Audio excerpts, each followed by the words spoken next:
peaceful dawn, it's hard to imagine the turbulence that has marked 3 millennia of Jerusalem's eventful history.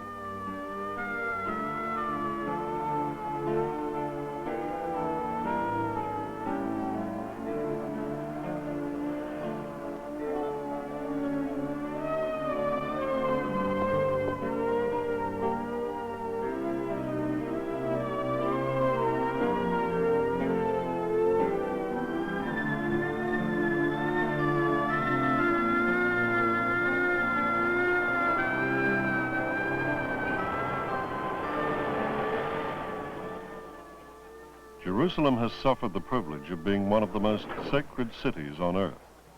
It's been shaken by momentous events, but it's the long continuity of everyday life, rather than any sense of drama, that's most apparent as the city stirs to greet a new day.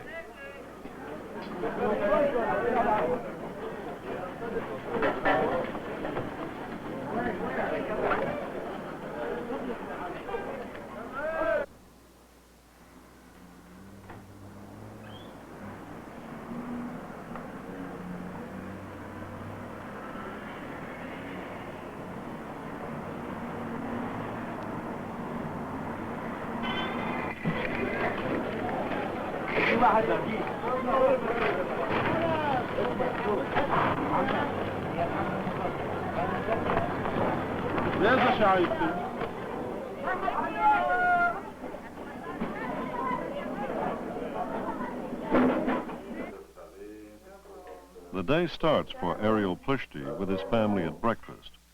As one of the city's licensed guides, his job extends beyond the practical concerns of daily life to the great storehouse of memory and mystery that is Jerusalem's particular treasure. When Mr. Plishti goes to work, he travels from his apartment in the new city across to the walled enclosure of Old Jerusalem.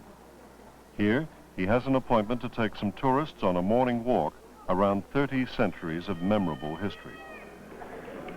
Good morning, ladies and gentlemen, and welcome to the walking tour that we're going to have in the old city of Jerusalem. We will start our tour. He starts with some recent discoveries of the Roman city which rose on the ruins of Herod's Jerusalem. It was the Romans who destroyed the temple and drove the Jews into exile. But they're part of the Jerusalem story, and as such, their memory is respected. And right here we can see the remains that have been discovered in the excavation in the last few years.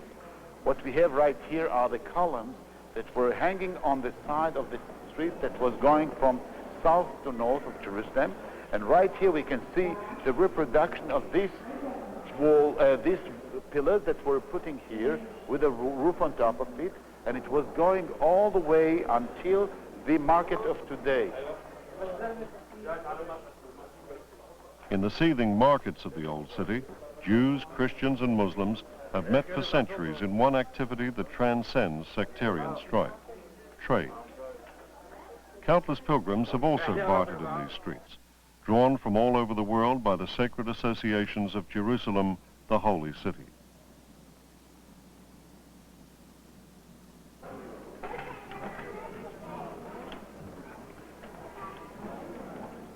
Ever since the Byzantine emperors ruled Jerusalem, Christian pilgrims have followed, in one way or another, the symbolic journey of their Savior on his way to the cross. The locations have always been a matter of faith, rather than history. We are on the Via Dolorosa, which is the way of the cross, with many stations on the way until the Holy Sepulchre. And most of these stations are the belief of the Roman Catholics. And right here we have one example of the station with the name, the sixth station, which is right here. And we can see the name of a woman, Veronica, that is the woman that came to Jesus, and she gave him an handkerchief to take the blood and the sweat from his face. When she took it down, the picture of the Lord was on this handkerchief.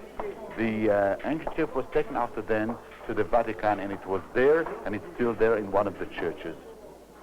The Crusader facade of the Church of the Holy Sepulchre marks the principal goal of Christian pilgrimage. Please come over here, and we can see the church from the 12th century, which is built on ruins of churches from earliest periods. The first time that here were built churches are in the time of the 4th century. We know that this was done by the great emperor of the Byzantines, Constantinus. The sight of the death and resurrection of the Son of God has long held an irresistible attraction for Christians. This is as true now as it was in the days of Muslim rulers when travel was hazardous.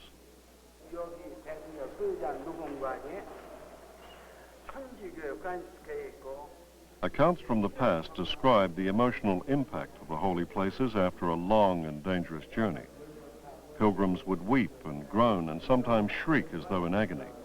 It wasn't a question of having a good time. Pilgrimage often meant maintaining a sense of earnest piety and interest in the intense heat of a Jerusalem summer.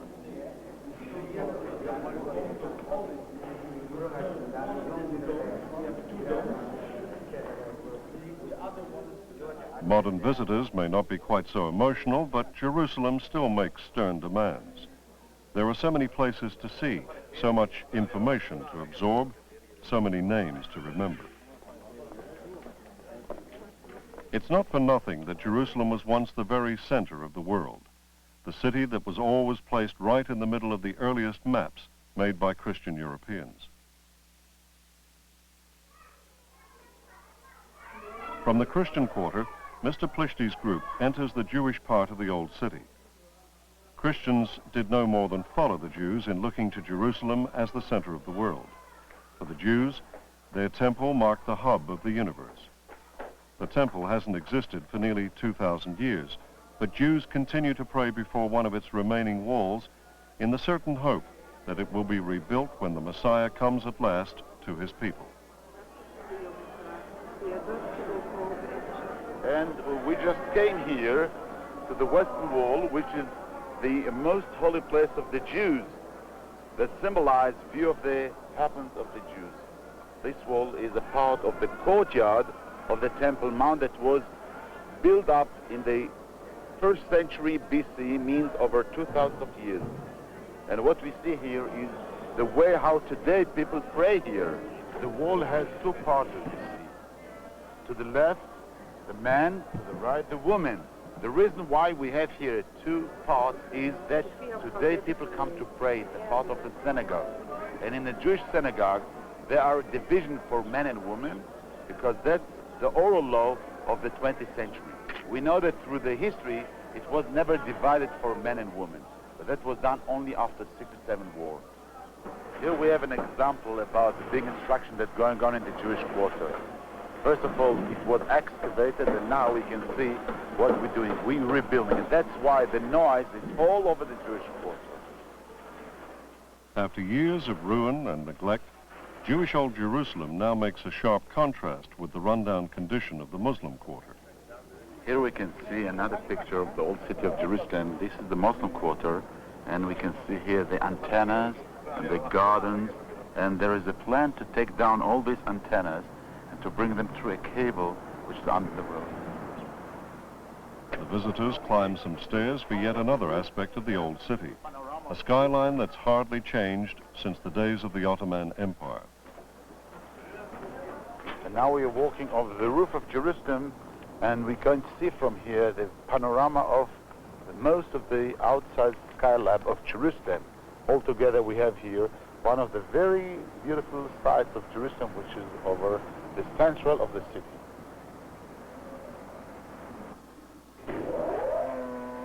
The modern world took its time coming to Jerusalem. There were, for example, no newspapers or periodicals until the late 19th century. Like many other innovations, these arose from the enterprise of Jewish immigrants who arrived to re-establish links with the land of their ancestors. And still they come, permanent pilgrims to the Holy City. Men like Joseph Goel, a university lecturer and a feature writer for the Jerusalem Post. For myself, I would emphasize that I find life in Israel exhilarating more than Jerusalem, although of the places I would have to choose in Israel, if I would have to live in a city, I'd absolutely live in Jerusalem. I must tell you, though, that my wife tells me that when I told her that I want to go to Jerusalem, she died 1,000 deaths. because the first time we visited here was at the end of 1948, just after the siege. And it was the dreariest place imaginable. And she tells me, she figured a dutiful wife should follow her husband, but she was very, very sad.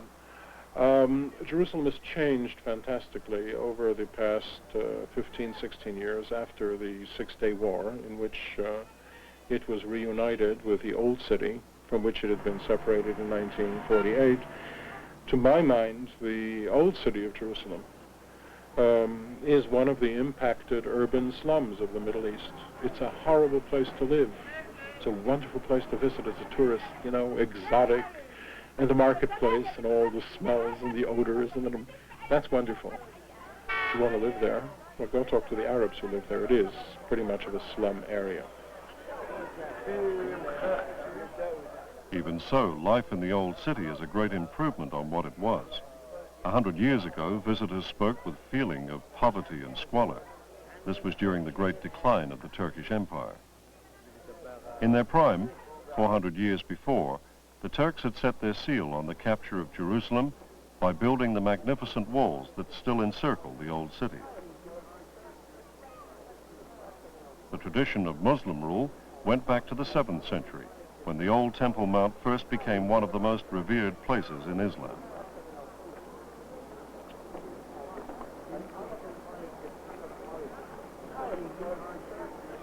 Muslim mastery was sealed by the Great Dome built to commemorate the flight of the Prophet Muhammad to heaven.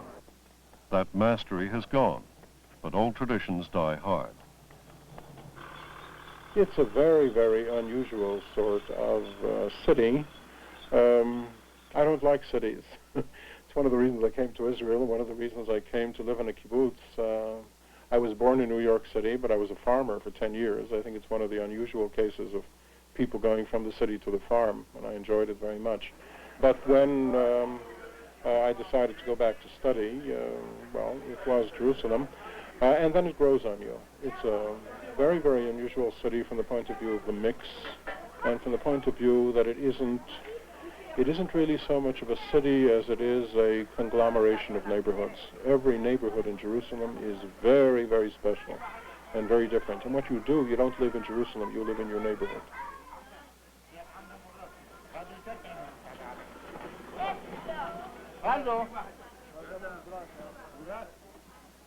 Jerusalem retains its village atmosphere with its strong sense of community. People like to keep to themselves.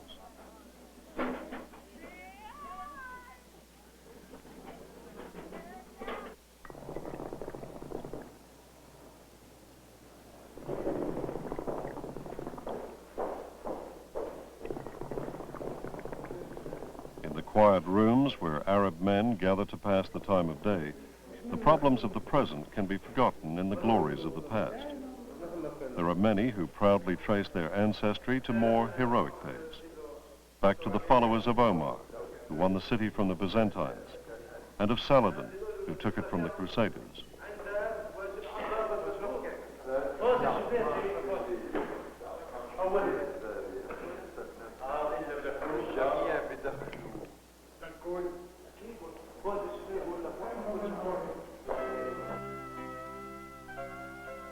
The sense of family is all-pervading.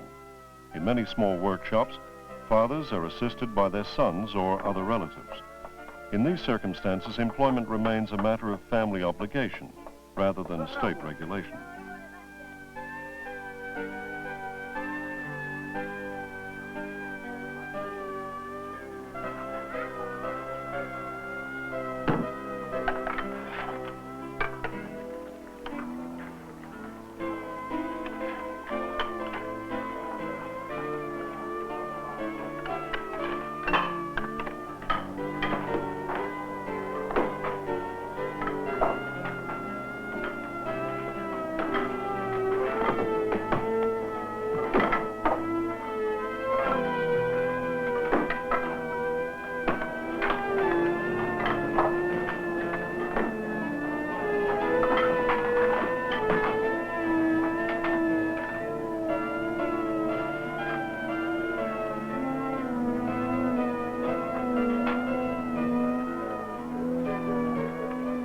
Old Jerusalem doesn't like interference. It would rather go about its own business while others mind theirs.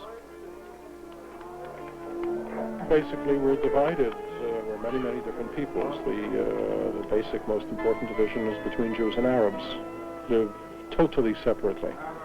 As a result of the historical development, there are no laws that segregate people to here and there, but where people lived and where they're comfortable. So that there are very distinct Arab neighborhoods and very distinct Jewish neighborhoods. I know less about the divisions in Arab neighborhoods, although I know very clearly that Christians live separately from Muslims. Beyond the Old City, a new Jerusalem has been growing for 1.5 centuries. Today it's expanding more rapidly than ever, as more suburbs stretch along the ridges of the enlarged municipality. These modern apartments are home for many new arrivals to the ancient city, people like Tom and Susan Sawicki. Tom was originally from Poland, Susan from the United States. Now both are Israelis.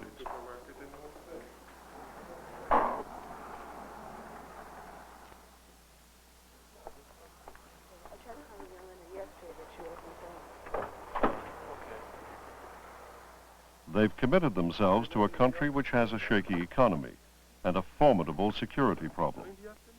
They're never likely to be overburdened with great wealth, but there are compensations. Our days here are rather pleasant. We are fortunate to be able to start our mornings with a morning swim at a kibbutz, which is located not far from where we live. We get up each morning, and on the way to the kibbutz, we stop at a local bakery to buy some fresh rolls, then go into the pool, have a morning swim. Afterwards, we sit down at the pool cafeteria and eat our breakfast, and then we go to work. Our days are rather long. However, we are not so tied to our desks as, for example, not to meet during the day for lunch. We also are free enough to meet with our friends late in the afternoon or in the evening. I think the biggest difference in lifestyle here is that it's not such a money-oriented society. It's a society where people feel like they're doing something important with their lives. You're really building a nation. I think that's the quality of life, because of that, is much higher than I was used to in the States. People care about each other, and it's a family-oriented society, and I think that the morality here is generally, more of a higher level. At least Tom and his wife have had no worries about jobs. There may be other difficulties in the Jewish state, but unemployment hasn't yet emerged as a serious problem. After having been here for 5 or 6 months, I started thinking that maybe this is a place for me. Many reasons came into play then. Not only the fact that I was born in Poland, where my Jewish education was rather minimal, but also the fact that this was a very nice country. And I very much like Jerusalem as the city itself, not only as the place where so many important historical events have taken place, but also because it was a very comfortable and pleasant place to live. After sort of having made the decision that I would like to stay here or live here permanently, I was also lucky to meet my future wife, Susan, who more or less felt the same way about Israel and about Jerusalem. So we both decided that possibly we'll come back here after finishing graduate school and settle here permanently. Living in such a politically tense area of the world is a bit tiring. Sometimes you just like to have some peace and quiet. And also because it's such a small country, it's claustrophobic, not knowing that you really can't, go very far. That's difficult for somebody from America, where it was such a big country. These look like very nice flowers. There's so many people. It's always very lively. My job is to put together a newsletter, almost a magazine, which describes current events in Jerusalem. It is a feature magazine which describes archaeological, architectural, and social developments in the city. It is distributed to many countries around the world. And I'm rather fortunate to have this job, I feel, because not only do I live in the city that I very much like, but I also get to write about a city that I like.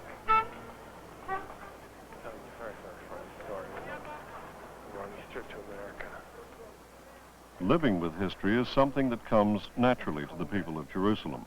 The tramp of armies, the pronouncements of conquerors, the cries of prophets, mystics, and politicians have been echoing around them for ages. But here, history isn't just a matter of stone walls and battlements. It's a present-day reality, as Tom and Susan know to their cost. I would say one of the most difficult experiences for me in Israel was actually the army service. New immigrants in this country, after they've decided to stay here and after having been in Israel for 3 years, have to register for the army service. It was very difficult since at the age of 31, I, for the first time, found myself all of a sudden with people much younger than myself who were telling me what to do. I wasn't really worried about Tom going in the army until he called me from Lebanon. And when he called me from there, I realized that it's a danger that I have to live with, that he's going to be going into the army for a month every year, sometimes 2 or 3 months, depending on the situation in this area. And it made me realize that not just in terms of Tom, but if I have children, if I have sons, they'll be going into the army. And it made me realize how strong Israeli women are, and that I have to be as strong as they are. The Zawikis are modern representatives of an exiled people whose determination and sacrifice won their way back home. But Jerusalem is neither easily won nor easily relinquished. There are other ancient claims on the estate still in force. Together they form a meeting place for disparate cultures, and a reminder that for many, this is still the center of the world. أشهد أن محمدًا رسول الله.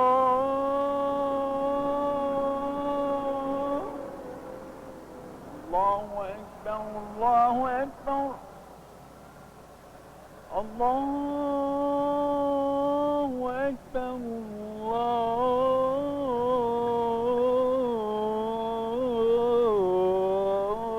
الله أكبر. أشهد أن لا إله إلا الله. أشهد أن لا